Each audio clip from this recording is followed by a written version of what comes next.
the ancient lands of Israel a shadow had fallen. For 7 long years, the children of Israel groaned under the heavy hand of the Midianites. These invaders, along with the Amalekites and other peoples of the east, swept across the land like a plague of locusts. They devoured the crops, slaughtered the livestock, and left behind only desolation and despair. The Israelites, once a proud people, were driven to hide in mountain caves and strongholds, their spirits crushed, their hope dwindling with each passing harvest.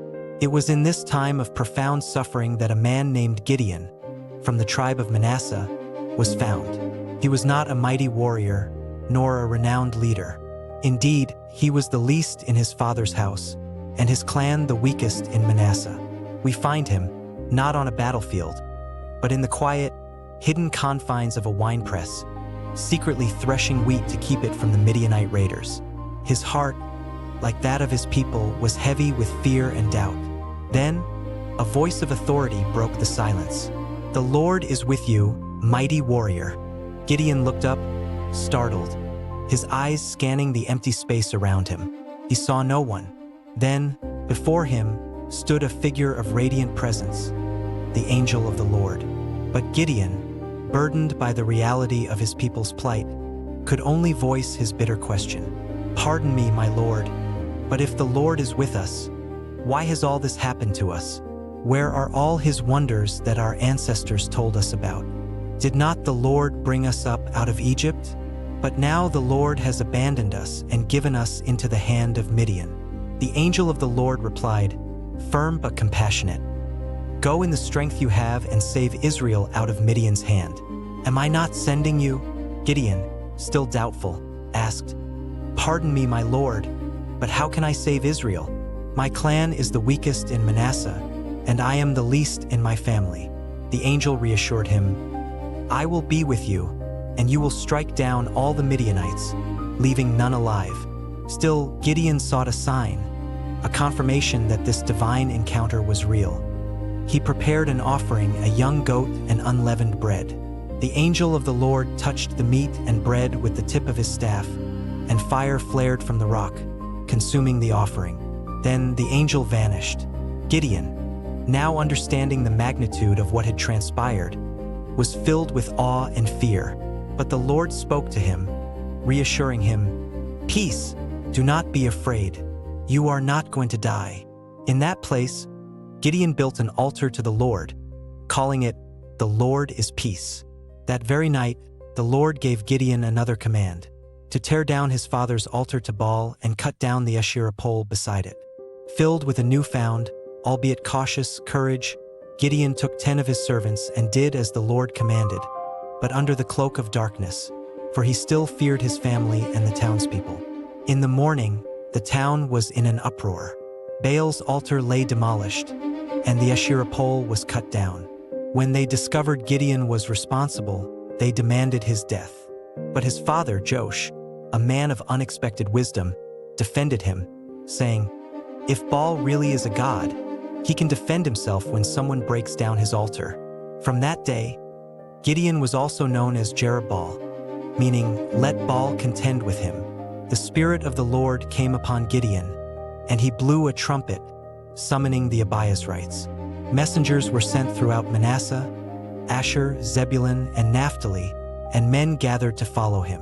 Yet, Gideon, still seeking absolute confirmation of God's will, asked for 2 more signs.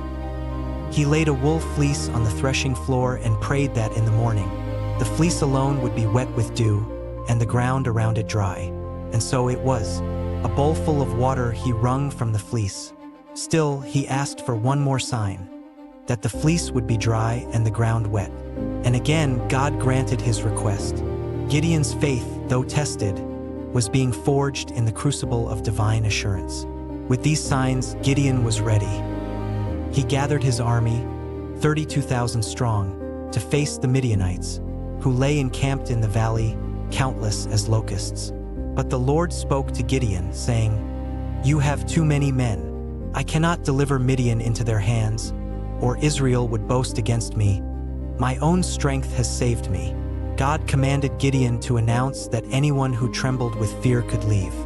22,000 men departed, leaving only 10,000. Still, the Lord declared, "There are still too many men." He instructed Gideon to take them to the water and observe how they drank. Those who lapped water with their tongues like dogs, scooping it with their hands, numbered 300.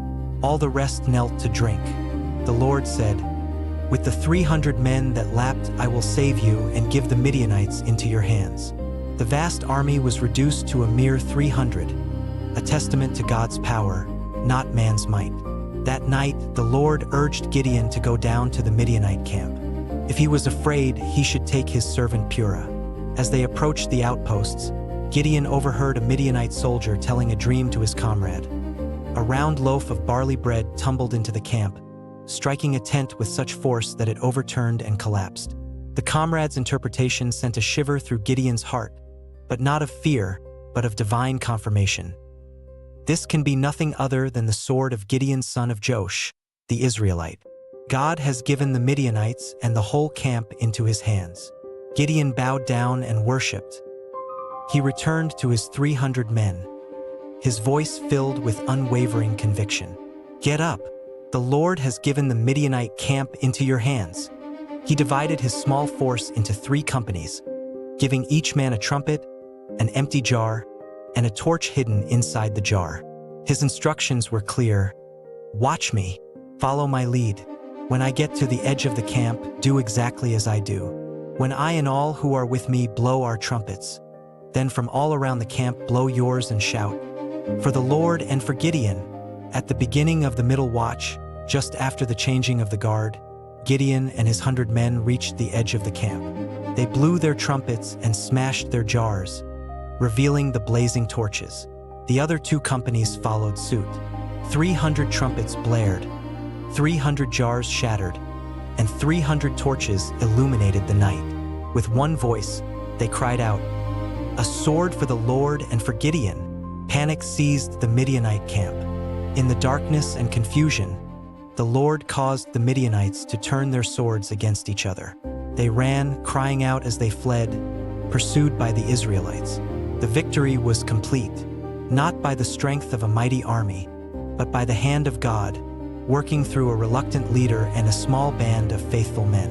The story of Gideon stands as a powerful testament to divine power, reminding us that God often chooses the weak and the humble to accomplish his greatest works, so that the glory may be his alone.